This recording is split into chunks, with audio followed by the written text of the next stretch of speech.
चलिए, आज समय में हजारों साल पीछे चलते हैं, भारतीय इतिहास के एक ऐसे दौर में जिसने सचमुच सब कुछ बदल दिया।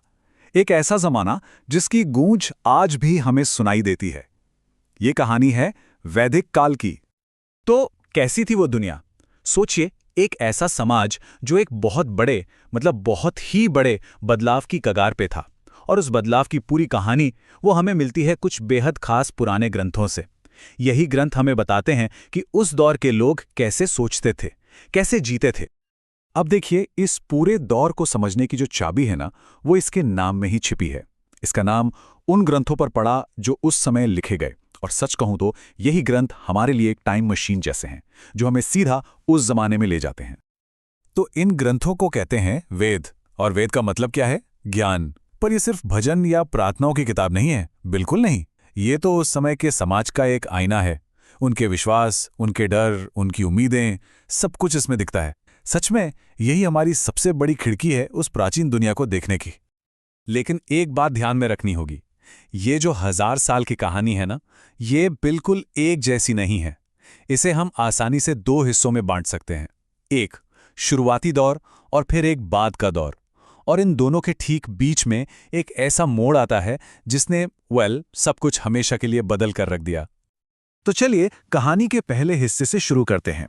जरा आंखें बंद करके सोचिए, एक ऐसी दुनिया के बारे में जो आज की दुनिया से बिल्कुल ही अलग थी।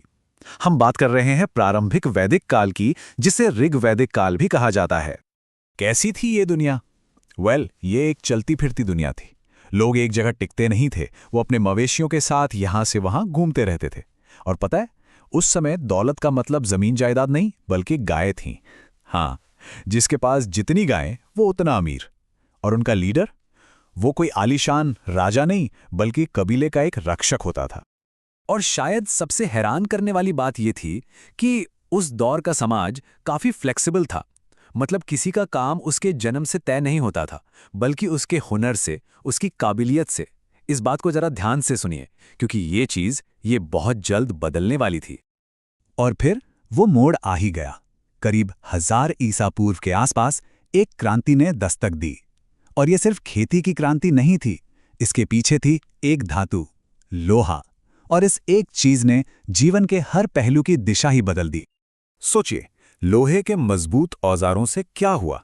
जो काम पहले लगभग नामुमकिन था, अब होने लगा। घने जंगल साफ होने लगे।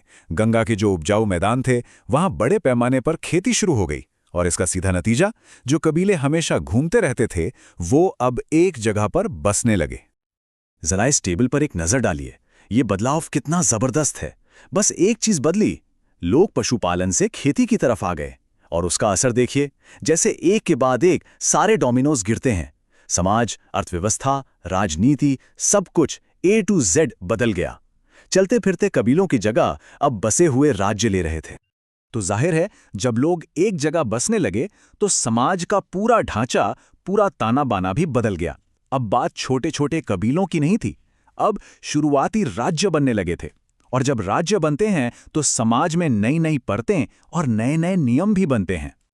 जो कबीलों के छोटे छोटे इलाके थे, वो अब जनपद बन गए, छोटे छोटे राज्य।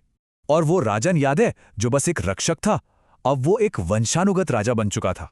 उसकी ताकत अब लोगों की सहमति से नहीं आती थी, नहीं, बल्कि बड़े बड़े यज्ञों और शाही अनुष्ठानों से आती थी। और इसी के साथ वो बदलाव आया जिसने भारतीय समाज पर सबसे गहरा असर डाला। याद है वो फ्लेक्सिबल सोसाइटी, जहां काम हुनर से तय होता था? हाँ, वो अब खत्म हो गई। उसकी जगह एक बहुत ही कठोर 4 हिस्सों में बटी व्यवस्था ने ले ली, जिसे वर्ण व्यवस्था कहा गया। और इसका सबसे बड़ा नियम, अब किसी की समाज में जगह उसके काम से नहीं, उसके जन्म से तय होगी। तो हमने देखा कि कैसे एक चलता फिरता पशुपालक समाज एक जगह बस गया और राज्यों में बदल गया। पर यह सब तो हजारों साल पहले हुआ। सवाल यह है कि आज हमें इसकी परवाह क्यों करनी चाहिए? आज की दुनिया में इसका क्या मतलब है? इसकी विरासत बहुत ज्यादा गहरी है।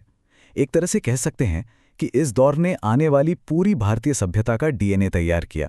हिंदू धर्म के जो सबसे अहम ग्रंथ हैं, धर्म और कर्म जैसे जो बड़े बड़े फिलोसॉफिकल आइडियाज हैं, और हाँ, समाज को बांटने वाली वर्ण व्यवस्था की जड़ें भी यही हैं। यहाँ तक कि महाभारत और रामायण जैसी कहानियों की प्रेरणा भी इसी दौर से मिलती है। जरा इस नंबर के बारे में सोचिए, 3000 साल से भी ज्यादा। इतने लंबे समय से इस दौर में जन्मे विचार हमारी सोच, हमारी संस्कृति को शेप करते आ रहे हैं, चाहे वो आध्यात्म हो या सामाजिक ढांचा। इस महान बदलाव की गूंज आज भी हर तरफ सुनाई देती है। तो आखिर में वैदिक काल की ये कहानी हमें एक बहुत ज़रूरी बात याद दिलाती है। वो ये कि कैसे टेक्नोलॉजी में एक बदलाव, जैसे लोहे का इस्तेमाल, पूरे के पूरे समाज को हमेशा के लिए बदल सकता है। और ये हमें एक सवाल के साथ छोड़ जाता है, इस प्राचीन युग के वो कौन से विचार हैं, अच्छे भी और बुरे भी, जो आज भी शायद अनजाने में ही हमारे फैसलों और हमारे समाज को बना या बिगाड़ रहे हैं।